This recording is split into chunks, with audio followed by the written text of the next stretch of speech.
কত কত বছর মোষ বলি করেছেন বললেন? 47 বছর। আপনি নিজে বলি করেন? 47টা মোষ আমি বলি করেছি।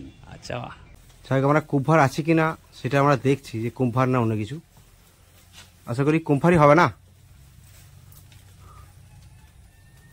কুম্ভার না ওটা। দেখুন এখানটি একটি গুপ্তধনের হাঁড়ি আছে, যেটা আপনারা দেখতে পাবেন। এই যে একটি হাঁড়ি আছে, দেয়ালের মধ্যে সেট করা আছে। দেখতে পাচ্ছেন এটা কিন্তু কলঙ্গা, আর এই কলঙ্গাতে কোনো কিছু জিনিস ছিল সেটা খোদাই করে বার করে নিয়েছে। হয়তো কিছু মানে দামি মূল্যবান জিনিস ছিল, সেটা খোদাই করে বার করে নিয়েছে। আর এই পাশে রয়েছে কুম্ভার, আপনাদেরকে দেখাচ্ছি ভিতরটা। দেখতে পাচ্ছেন একটা কিন্তু হাঁড়ি রয়েছে, রাউন্ড শেপে একটা হাঁড়ি রয়েছে। তখনকার দিনে আমরা যেরকম বাড়িতে কুম্ভার ব্যবহার করতাম, এনারা কিন্তু এই দেওয়ালের ভিতরে হাঁড়ি মানে হাঁড়িটাকে দিয়ে প্লাস্টার করে একটা কুম্ভারের ডিজাইনে গুপ্তধন রাখার জন্য ব্যবস্থা করত। এখানে যে কত গুপ্তধন রেখেছিল সেটা আমরা আন্দাজ করতে পারবো না। তো আমার মনে হচ্ছে এই জমিদার বাড়ির দেয়ালে দেয়ালে প্রচুর গুপ্তধন রাখা আছে।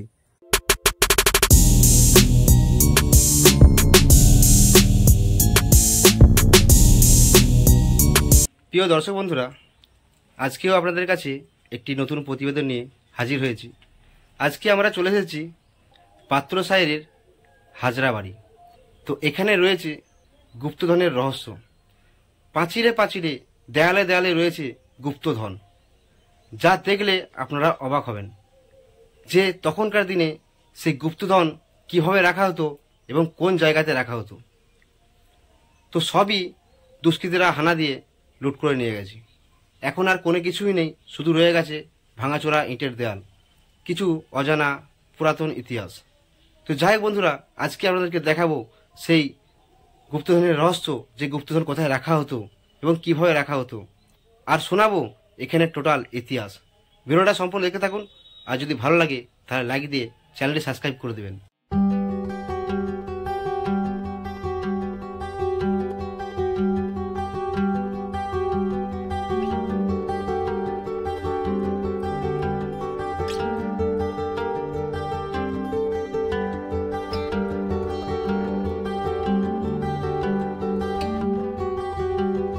তো দেখতে পাচ্ছেন পিছনে রয়েছে দুর্গা মন্দির, আর এইটা হচ্ছে আটচালা। আর এই দুর্গা মন্দির আপনারা দেখতে পাচ্ছেন, দুর্গা মন্দিরটাই ভালো করে দেখাবো। এই দুর্গা মন্দিরে দেখতে পাচ্ছেন, এই দুর্গা মন্দিরের সামনে কিন্তু প্রতি বছর নিয়মিতভাবে মোষ বলি হয়। ভাবতে অবাক লাগলে এটাই সত্যি, এখানে প্রতি বছর মোষ বলি হয়। তো যাই হোক, আর এই পাশে দেখতে পাচ্ছেন, এই পাশে রয়েছে লক্ষ্মীনারায়ণ মন্দির।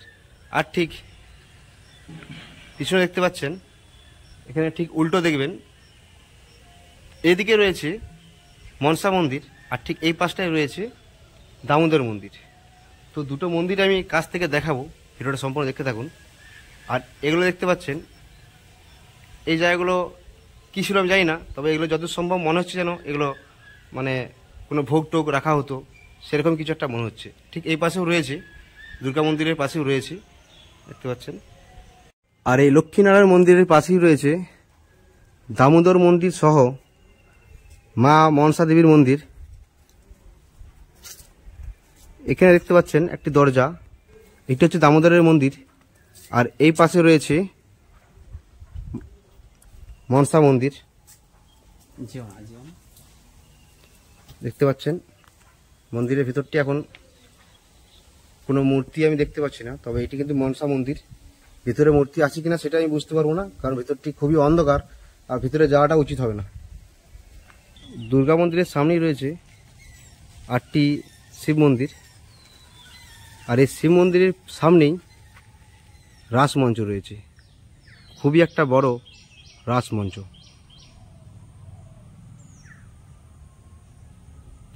এটি কিন্তু পুরাতন, খুবই পুরাতন। সংস্কার করার কারণে মন্দিরটি এখন নতুন রূপ ধারণ করেছে। এই পাশে রয়েছে 8টি শিব মন্দির।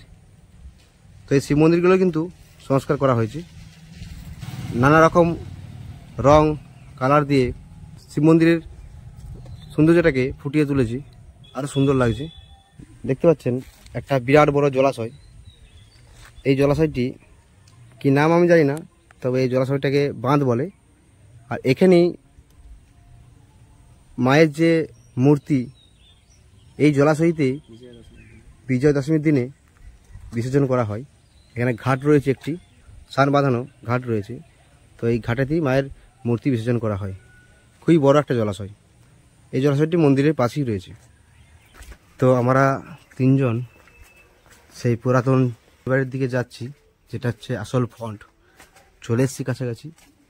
আমার মনে হচ্ছে এটা হচ্ছে মেন ফন্ট।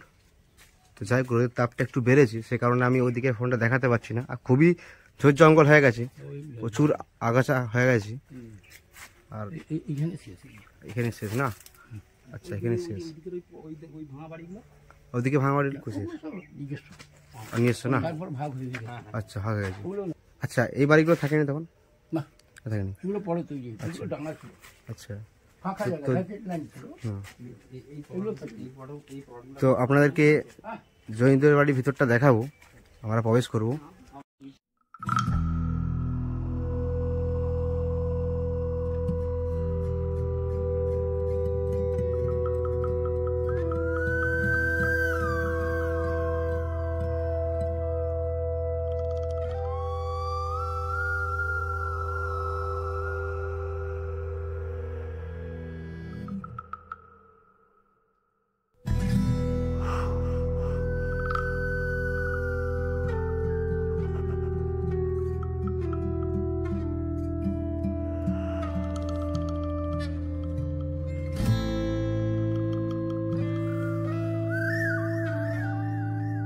তাহলে আপনি বর্তমানে কি করেন এখন?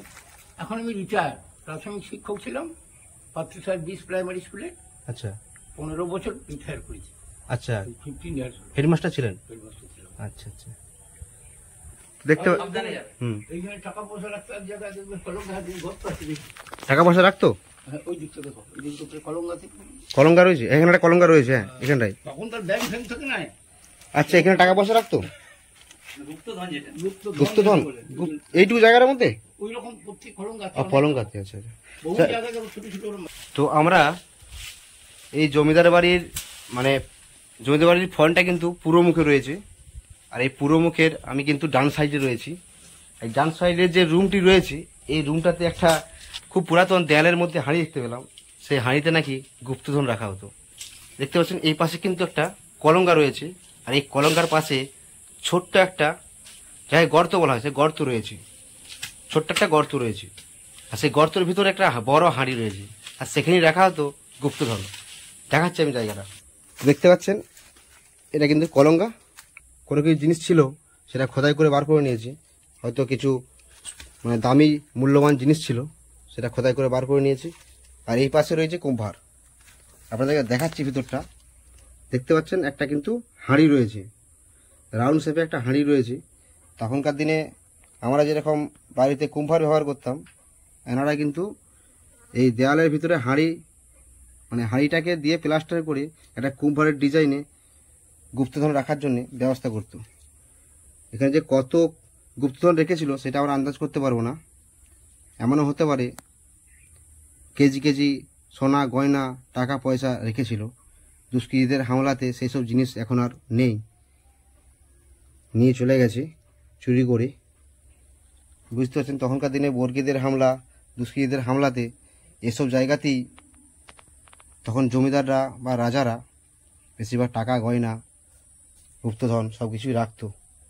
যাই হোক, এটার রহস্য আমরা খুঁজে বার করতে পারবো না। তবে আমি এসে অবাক হয়েছি, আপনাদেরকে এই প্রথমবার দেখাতে পারলাম যে এই ধরনের একটা কুম্ভার, তখনকার দিনের কুম্ভার।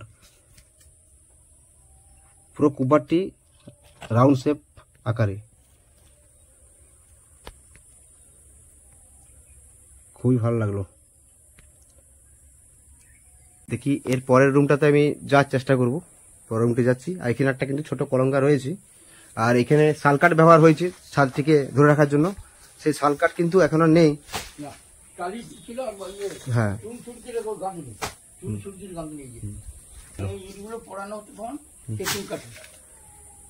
ইটগুলো তেঁতুল কাঠ দিয়ে পোড়ানো হতো। পাঞ্জাটা কিগুলো? ইটগুলো তেঁতুল কাঠ দিয়ে পোড়ানো হতো। তেঁতুল কাঠ দিয়ে পাঞ্জা তৈরি করে, পাঞ্জা ইট ছিল তখন, এরকম থাকেনি। আচ্ছা, এখনকার মতো ভাটা ফাটা থাকেনি।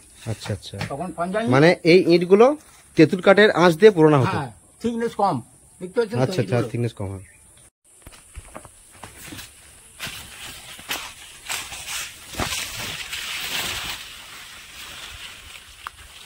ফ্ল্যাক্স লাইটে জ্বলছে।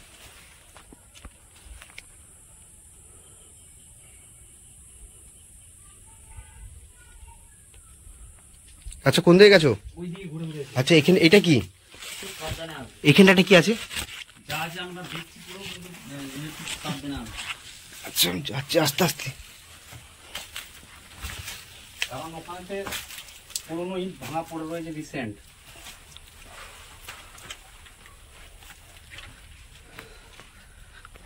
তুমি কি করে জানলে এখানে সিঁড়ি আছে? ওই দিকটা থেকে বোঝা গেল।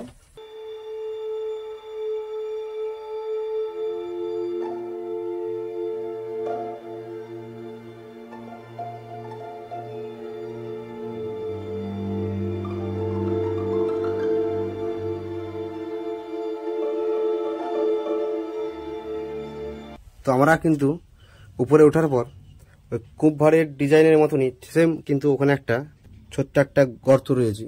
ওটা কিন্তু কূপভাড় হতে পারে, ওখানে গুপ্তধন লুকানো আছে, এমনটাও হতে পারে। তো আমরা ভাবছি আপনাদেরকে ওটা দেখানোর চেষ্টা করব ওটার ভিতরে কি আছে। ওখানে কি গুপ্তধন আছে না অন্য কিছু আছে, এমন হতে পারে, সাপও থাকতে পারে। তো আমরা খুব সাবধানে ওই জায়গাটায় যাব, যে চেষ্টা করব কি আছে এর ভিতরে দেখাবার। আপনারা ভিডিওটা সঙ্গে থাকুন। আর কি অবস্থা দেখতে পাচ্ছেন, দেয়ালগুলো কিন্তু ধ্বংসাবশেষে দাঁড়িয়ে রয়েছে। খুবই ভয় লাগছে, যখন তখন পড়ে যেতে পারে। আর ছাদগুলো কিন্তু একটাও নেই, ছাদগুলো সব ভেঙে পড়ে গেছে নিচে। এটা একটা রুম, এটা একটা রুম রয়েছে, আর এখানে একটা রুম, এই যে সমুদ্র যাচ্ছে রুমটাতে, ওই পাশে একটা রুম রয়েছে। হ্যাঁ, তো দেখো তো এই কলঙ্কাটার পাশে কূপভার কোনো কিছু আছে কিনা। এইটা হ্যাঁ, কূপভার থাকতেও পারে। না না, এটা চড়া করবি বলে। ওইটা নয়, এই কলঙ্কাটার পাশে দেখো ওখানে কোনো কূপভার টুপভার আছে কিনা। নাই না, কোথাও না কোথাও আছে, তো আমরা খুঁজে বার করতে পারবো না, কোথাও না কোথাও আছে। সব দেখতে পাচ্ছেন এই সিঁড়ির যে উপরের ছাদটা, এটা কিন্তু গোল আকৃতির, পুরো গোল। আর তখনকার দিনের কারিগররা সুন্দর সুন্দর শেপ, নকশা, নানা রকম চুনসুরকি দিয়ে এসব বড় বড় বাড়ি তৈরি করেছে। তবে নকশাগুলো এখন আর দেখতে পাওয়া যাচ্ছে না, নকশা পুরো ধ্বংস হয়ে গেছে। ভাঙাচোরা ইটের দেয়াল রয়েছে, আর এই সিঁড়িটায় উঠতে পারছি, এটা যথেষ্ট। দেখতে পাচ্ছেন এটা কিন্তু সিঁড়ি।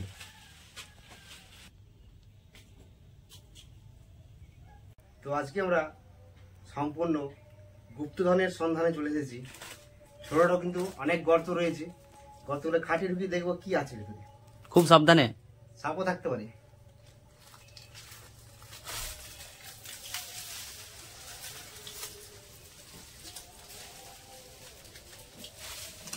না, তুমি আর একটু এদিকে এসো। দেখো ওখানে একটা আছে। হুম, ও দেখো কনে। তো আমরা একদম মানে জমিদার বাড়ির মূল রুমে রয়েছি। এই পাশেও রুম রয়েছে, এই পাশেও রুম রয়েছে, এবং এই পাশেও রুম রয়েছে। এদিকে রুমে আর এদিকে রুমে যেতে বানা করছে, কারণ এই রুমে নাকি কিছুদিন আগে বড় একটা খরিশ সাপ না গোগরা সাপ বলে বেরিয়েছিল, সে কারণে আমরা এদিকে যাচ্ছি না। এদিকে কিন্তু অনেক রুম রয়েছে, 2-3টে রুম হবে, আরো বেশি হবে রয়েছে, বড় বড় বট গাছও রয়েছে। তো আমি ভিতরটা একটু বাইরে থেকে দেখাবার চেষ্টা করব।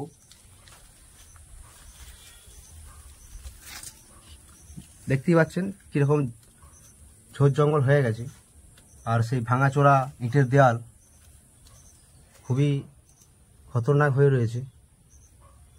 যাই হোক, সেই কুপারটা আপনাদেরকে শীঘ্রই দেখাবো। সেই জায়গাটা আমরা যাচ্ছি, আস্তে আস্তে উঠবে ওঠো। যাই হোক, সমুদ্রটা চেষ্টা করছি সেই জায়গাটা যাওয়ার, যেখানে আরেকটা আমরা কুম্পার দেখতে পাই। এই কনটা করে রয়েছে, তো প্রতিটা রুমই আছে বলছি, তো আমরা ঠিক খুঁজে পেলাম না। 2টো আপাতত খুঁজে পেয়েছি, বাকিগুলো দেখবো, চেষ্টা করব আপনাদেরকে দেখানোর।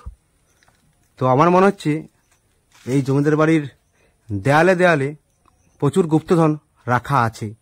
যাই হোক, দেখতে পাচ্ছেন এখানে একটা কলঙ্গা, এখানে একটা কলঙ্গা রয়েছে, কিন্তু এর পাশে কোনো কুম্ভার আমরা দেখতে পাইনি। হ্যালো, ফোনটা নাও, ফোনটা নিয়ে একটু দেখা বন্ধুদিকে। দুটো কুম্ভার আছে? ওগুলো সবই, হ্যাঁ ওগুলো সবই, ওগুলো সব? হ্যাঁ ওটা বটে, এই দুটো বটে। দুটো বটে। তো যাই হোক, দুটো কুম্ভার আছে বলছে পাশাপাশি। দেখবে শীতকালে গুপ্তধনের রহস্যে এসে সাপটা যেন বেরিয়ে যায়। আমার খুবই ভয় লাগে সাপকে, সে জাত সাপই হোক আর বা বিষহীন হোক আর বিষ যুক্তই হোক, আমার দুটো সাপকেই ভয় লাগে। আস্তে আস্তে হাত কি করছো? আস্তে।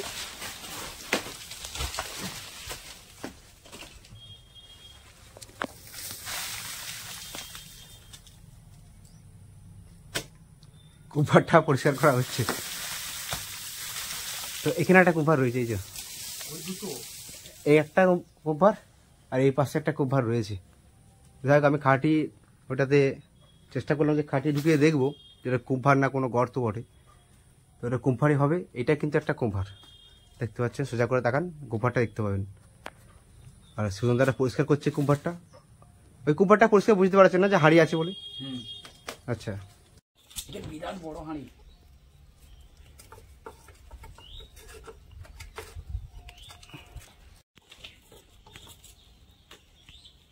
তো বন্ধুরা, আমরা যে পাত্র স্যারের হাজরা বাড়ি এসেছি, সেই হাজরা বাড়িতে বহু রকম জিনিস দেখলাম। তার মধ্যে এখানে কিন্তু গুপ্তধনের যে রহস্য সেটা কিন্তু দেখতে পাওয়া যাচ্ছে। চারিধারে যে পুরাতন বিল্ডিং রয়েছে সেগুলি সবই ধ্বংসাবশেষ হয়ে গেছে। তবে এই পুরাতন বিল্ডিংয়ের মধ্যে যেখানে কলঙ্গা রয়েছে বা যেখানে দরজার যে অপোজিট, সেই অপোজিট সাইডে কিন্তু দেয়ালের মধ্যে হাঁড়ি রেখে মানে গুপ্তধন সঞ্চয়ের যে জায়গা সেগুলি করা হয়েছে। দেখুন এখানটি একটি গুপ্তধনের হাঁড়ি আছে, যেটা আপনারা দেখতে পাবেন। এই যে একটি হাঁড়ি আছে, মাটির মধ্যে পোঁতা আছে, এই দেয়ালের মধ্যে সেট করা আছে। এছাড়াও এখানে দেখুন, এখানেও একটি হাঁড়ি রয়েছে দেয়ালের মধ্যে সেট করা।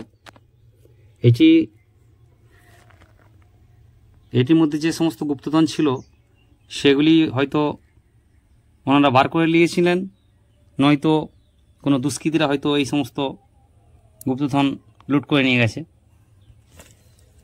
এখানেও একটি আছে, এখানেও একটি হাঁড়ি পোঁতা আছে, দেখতে পাচ্ছেন। দেয়ালের মধ্যে কিন্তু হাঁড়িগুলি পোঁতা আছে। আস্তে আস্তে নামো, দেখে শুনে নামবে, ঠিক ঠিক জায়গায় পা ফেলবে। এখানে আরেকটা কিন্তু ছোট চৌকুঠি রয়েছে। চৌকুঠিটার ভিতরটা গিয়েছিলে তুমি? হ্যাঁ, গিয়েছিলাম। তো এই চৌকুঠিটার ভিতরে আমি যাচ্ছি।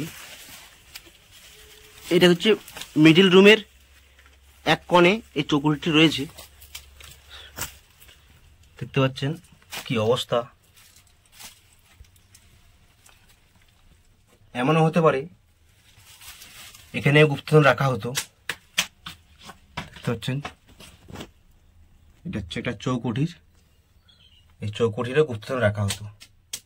তো আপনাদেরকে দেখালাম ওখানে দুটো কুম্ভার, বড় বড় হাঁড়ি রয়েছে, আর এই পাশে কিন্তু একটা রয়েছে, আর এদিকে চারিদিকেই রয়েছে। তবে আমরা দু তিনটে খুঁজে পেলাম, আর এখানটা আপনাদেরকে দেখালাম। তবু আরেকবার আমি দেখে দিই যাবার আগে।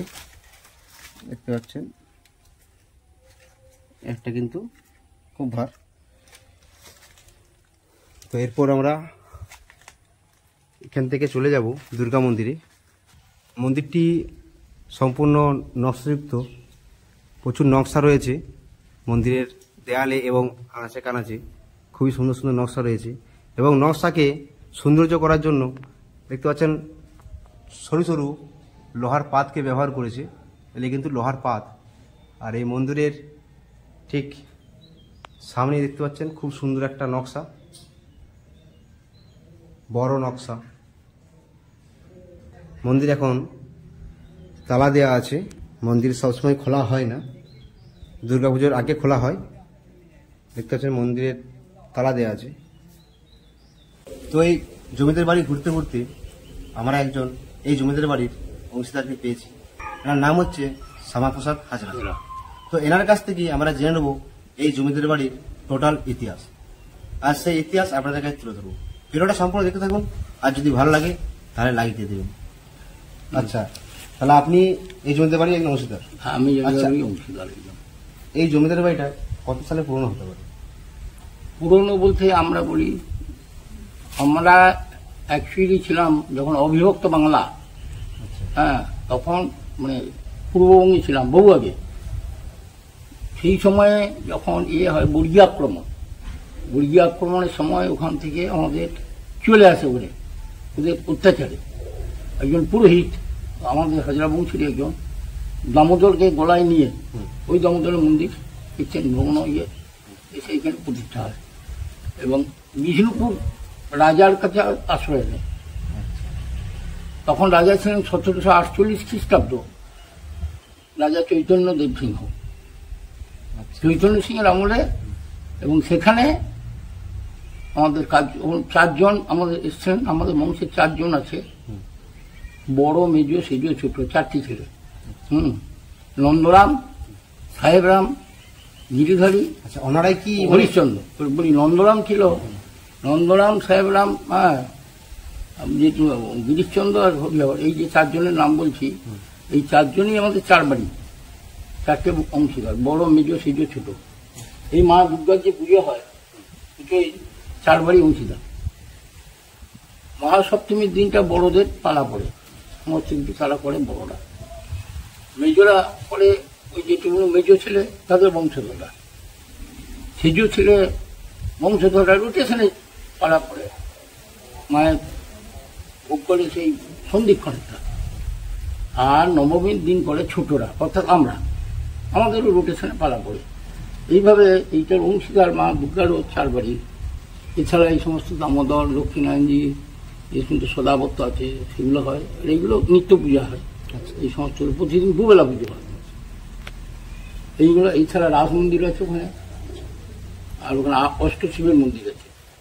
এছাড়াও মানে আমরা অনেক জমিদার বাড়ি ঘুরেছি, অনেক জায়গায় দেখেছি অনেক রূপোর থালা বাসন, পালকি।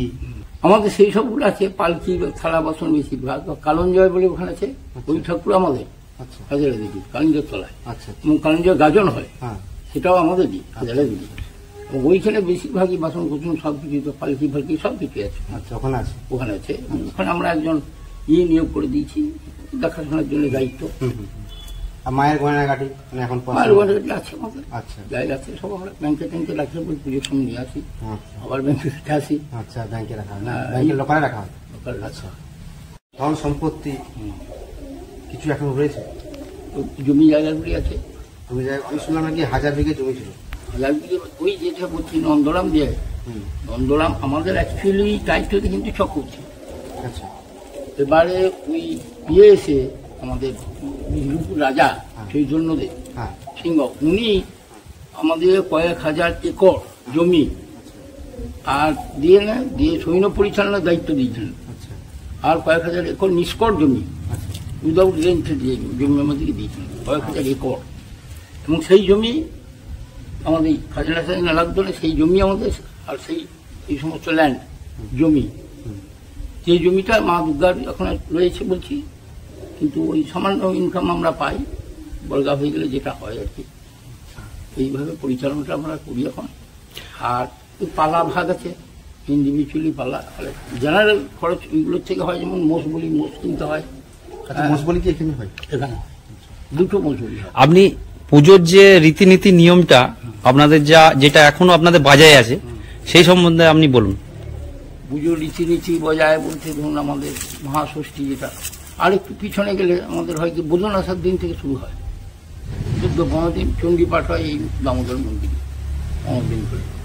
তারপর ষষ্ঠীর দিনে বোধন আছে, যেটা বেলগাছ আমাদের লাগাতে নেই, কথা আছে বলে লাগানো হয় না। ওখানে দামোদর মন্দিরে বেল গাছ নিয়ে ওই কাজটা করে।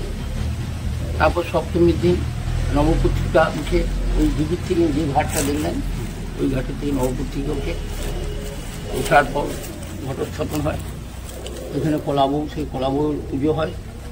দিয়ে আমাদের যে সিস্টেম 9টা করা হয় নৈবেদ্য, 9টা ভোগ, 9টা ভোগে আবার 9 রকম ভাজা আর তরি তরকারি ডাল ইত্যাদি হয়।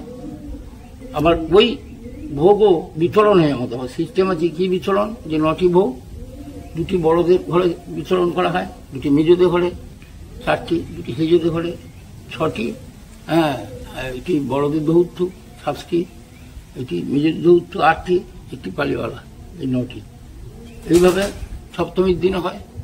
অষ্টমীর দিনে পর্যায়ক্রমে একই সিস্টেম। সন্ধিক্ষণে যে ভোগ হয় 9টা, সেটা কিন্তু খিচুড়ি ভোগ, সন্ধিক্ষণটা এটাও ওইভাবেই হয়। হ্যাঁ, নবমীর দিনও তাই। বিজয়া দশমীর দিনে জেনারেল হয়ে যায়, তখন 4 বাড়ি সব এক জায়গায় একসঙ্গে চিনে ভোগ দেওয়া, মায়ের বিসর্জন ইত্যাদি বিজয়ার দিন এটা হয়। আর আমি এখানে যে শিব মন্দিরগুলো দেখলাম রাস্তার ধারে, ওগুলো সবই শিব মন্দির? সব শিব মন্দির। আচ্ছা, ওগুলো কি মানে আপনারা সংস্কার করছেন? আমরা না? সংস্কার করিয়েছি। প্রথম শিব মন্দিরটা দেখবেন যেটা আছে, আমার নাম আছে, আচ্ছা, আপনার নাম আপনি সংস্কার করছেন? নেম প্লেট আছে দেখবেন, আচ্ছা, ওখানে একটা প্লেট লাগানো আছে। মানে সরকার থেকে কোনো কিছু অনুদান? সরকার থেকে কিছু পাই আচ্ছা, আর দুর্গাপুজোর সময় কিছু অনুদান পান? না, আমাদের কোনো অনুদান পাওয়া যায় না। সরকার বলতে চাইছে যেহেতু হাজিরা বাড়ি, বাড়ি শব্দটা ব্যবহার আছে বলে আমরা পাবো না। আচ্ছা আচ্ছা, ওরা বলছে পাড়া করলে হবে, এটি হাজিরা পাড়া বা হাজিরা কোনো গোষ্ঠী একটা দেখাতে হবে, আচ্ছা। বাড়ির পুজো দেওয়া যাবে না বলে সরকার কোনোদিনই কোনো পয়সা আমাদেরকে দেয়নি। আচ্ছা, আপনাকে আরেকটা প্রশ্ন করি। আপনাদের এখানে যে মা দুর্গার পুজো হয়, আমরা লোকমুখে শুনেছি যে নবমীর দিনে আপনাদের এখানে মোষবলি হয়। হ্যাঁ, হয়। তো নবমীর দিনে মোষবলি হয় কেন, এটার জন্য নিয়ে যদি আপনি একটু বলেন। মোষ বলিটা আমরা আমাদের যে ঠাকুর পুজো হয়, বৃহৎ নন্দিকা পুরন পুঁথি ধরে হয় এবং রাজস্বীয় মতে। তখন রাজাদের বলি প্রথা ছিল 3 রকম, ছাগ, মেষ, মহিষ। আমাদের 3টে বলি হতো, যেটা বৃহৎ নন্দিকা পুরন ফলো করে রাজস্বীয় পুজোর যেটা মত, সেই অনুসারে এখন ওই যে ভেড়া যেটা বলছি, হ্যাঁ, মেষ, সেই বলিটা বন্ধ হয়েছে আজ থেকে অন্তত বছর 40 আগে। কারণ মেষ 2টো আনার পর 2টোই হতো তখন, এখানেও একটা হতো, ওখানে হতো, বুড়াতলাতে ধর্মরাজ তোলায় মারা যায় আর কি, 2টোই নবমীর দিন সকালে মারা যায়। আর আমরা সংগ্রহ করতে পারিনি, ফেরা ওখানে স্টপ হয়ে গেছে, বন্ধ হয়ে গেল। এখন ছাগ আর মেষ দাঁড়িয়েছে, ছাগ আর মহিষ, মেষ বাদ গেছে। আচ্ছা, এই যে মোষ বলিটা আপনাদের হয়, এটার লেগে নিশ্চয়ই আপনাদের দায়িত্ব দেওয়া আছে কোনো, মানে কোনো একজনকে? হ্যাঁ, আমাদের দায়িত্ব আছে। তো সেটা যদি একটু বলুন। আমাদের দায়িত্ব বলছে কি, একটা কমিটি থাকে, বুঝলেন তো? সেই কমিটিতে 4 বাড়িরই লোক থাকে, 4 বাড়িরই মানে রিপ্রেজেন্টেটিভ নিয়ে করা হয়। কি আমরা এইটার দায়িত্ব দেওয়া থেকে একজনকে, সে মোষ জোগাড় করে দেয়। পুজো পাশে মলবিগে বলে একটা গ্রাম আছে, সেইখান থেকেই ওটা কালেকশন করা হয়। সব কিনতে হয় টাকা দিয়ে, আমাদেরকে আগে থেকে বায়না করে দিয়ে আসতে হয়, পুজোর সময় সব পৌঁছে দেয় আর কি। মোষ বলতে বড় মোষ? হ্যাঁ। আচ্ছা, বাছুর মোষ। বাছুর? হ্যাঁ হ্যাঁ, বলছি মোষ তো শুধু বলি হয় না, সেদিনে ছাগলও বলি হয়। হ্যাঁ, প্রায় 50-60টা বলি হয় আমাদের নিয়ম, প্রতি ঘরে ঘরে একটা করে ছাগল দেয়া নবমীর দিন। সেদিনই? সেই দিনই হচ্ছে প্রথমে ছাগল বলি হয়, শেষে মেষ, মোষ বলিটা। আর ওখানেও তাই, ওখানে 2-4টে ছাগল হয়, মোষটা বলি হবেই। তো ছাগল নিজের এখানে উৎসর্গ হয়, উৎসর্গ হওয়ার পর তারা নিয়ে চলে যায়। কিছু মাথা, যেটা আমাদের পড়া থেকে তো কর্মকার পেলো, ব্রাহ্মণ পেলো, ব্রাহ্মণ কর্মকারদের মধ্যে কিছু দেওয়া হয়, যেমন পালিয়াওয়ালাদের দিয়ে দেওয়া হয়, বাইরের কোনো কিছু পড়লে সেইগুলো তারা পায় মাথাগুলো, বাকি যারা বাড়ি থেকে মাথা বা বডি গোটাটাই তারা নিয়ে যায়। আর ওই মোষ সম্বন্ধে যেটা বলছেন, মোষের ব্যাপারটা হচ্ছে এখানে বলি দেওয়ার পর ঠিক করা থেকে ওই জান্নায় মুচিরা আছে, তারা একটা নিয়ে চলে যায় এবং মায়ের মানে যেটাকে আপনারা মানে রুইদাসটা নিয়ে যায়। রুইদাস। আর এইখানে আমাদের গ্রামে রুইদাস নিয়ে যায় দক্ষিণ পাড়ার একটা, এবং তারা ওটা মায়ের কিছু 100 টাকা জমা দিয়ে গেল মায়ের ফান্ডে, প্রসাদ নিচ্ছে বলে 200 টাকা দিয়ে গেল, তারা যেটা দেয় আছে স্বেচ্ছায় যা দেবে, পরম্পরা হয়ে আসছে এটা। হ্যাঁ, মানে এটা কোনো বার্গেনিং না বা কোনো দরদার করা যাবে না, মানে এটিও আপনাদের বংশ পরম্পরা হয়ে আসছে, চলেই আসছে, এইভাবেই চলে আসছে। পাত্রসাহেরে আমার বাড়ি। আমার নাম স্বপন কুমার ভট্টাচার্য।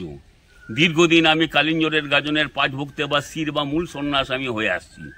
আজ প্রায় 47 বছর ধরে। এবং হাজরাবাড়ির তৎকালীন রাজা ছিলেন বিষ্ণুপুরের চৈতন্য সিং। তার আমলে হাজরা গোষ্ঠী ছিল বা হাজরা ফ্যামিলি ছিল তৎকালীন জমিদার, ওদের উপর গাজনের সমস্ত ভার নষ্ট ছিল।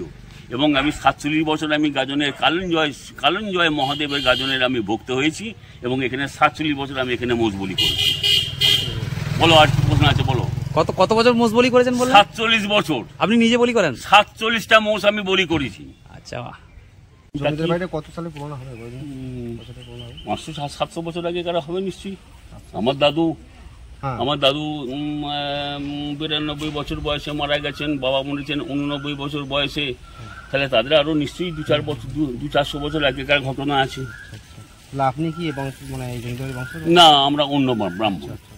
আমার এই পাড়াতে বাড়ি, আমার অন্য ব্রাহ্মণ। আচ্ছা আচ্ছা। হাজরা গোষ্ঠী হচ্ছে এটা গোষ্ঠী, ওদের এই দুর্গা মেলা, ওদের এই আজও পর্যন্ত গাজন যে হয় হাজরা বাড়ির যে বড় তার নামে গাজন হয়। তোমাদের বাড়ি কোথায় বাড়ি? হ্যাঁ হ্যাঁ, কালিঞ্জরের গাজনে আমি আমার 69 বছর বয়স, আমি 47 বছর গাজনে আমি শির ভক্তে বা পাঁচ ভক্তে মূল সন্ন্যাস হচ্ছি। আপনি এখনো হন? এখনো এবছরও হয়েছি, খালি এইখানে একটু শিরশির করে কোমরে ব্যথা। আর সারা বছর আমি দেশ বিদেশে ভট্টাচার্যগিরি কাজকর্ম করি। যাক, বাবার কি পাই আপনি ঠিক আছেন এখন? খুব আমি বামুন বলে হ্যাঁ হ্যাঁ হ্যাঁ হিনি করা বামুন আমি নই। প্রিয় দর্শক বন্ধুরা, আজকে আপনাদেরকে দেখালাম পাত্র সাহেবের হাজরা বাড়ি।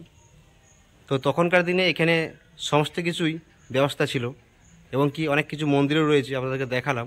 আর গুপ্তধনের রহস্য আপনাদেরকে দেখালাম যে কিভাবে তখনকার দিনে গুপ্তধন রাখা হতো। দেয়ালের ভিতর হাঁড়ি, সে হাঁড়ির ভিতরে গুপ্তধন রাখা হতো। যাই হোক, আমরা চারিদিকটা ঘুরে দেখলাম এবং কি আমরা চেষ্টা করলাম যে খোপগুলো দেখতে পাচ্ছিলাম সেগুলো আসলে কি কুম্ভার না অন্য কিছু। তো আসলে ওগুলো কুম্ভার, সবই কিন্তু কুম্ভার। যে ছোটো ছোটো যে খোপগুলো দেখতে পাচ্ছিলেন ওগুলো সবই কুম্ভার। তো আপনাদেরকে আমি অনুরোধ করব, যারা ভিডিওটা দেখছেন, আপনারা যদি এই জায়গায় আসেন রিস্ক নেবেন না, কারণ যে কোনো টাইমে বিপদ ঘটতে পারে। দেয়ালের অবস্থা খুবই খারাপ, আর খোপগুলোতে হাত ঢুকোবেন না, সাপও থাকতে পারে। বড় বড় চিঠিসাপ এসব জায়গাতেই বেশি থাকতে পছন্দ করে, যে কোনো টাইমে বিপদ ঘটতে পারে। তো আপনাদেরকে অনুরোধ করব, এখানকে আসবেন, ঘুরে যাবেন এবং এখানে মন্দিরগুলো দর্শন করে যাবেন, মায়ের দর্শন করে যাবেন। খুবই জায়গাটা সুন্দর প্রকৃতির জায়গা, আপনাদেরও ভালো লাগবে। তো যাই হোক, আজকে আমি এই ভিডিওটা এখানেই সমাপ্ত করছি। পরবর্তী কোনো একটা ভিডিওতে আপনাদের সাথে আবার দেখা হবে। তো এখনকার মতো বাই বাই।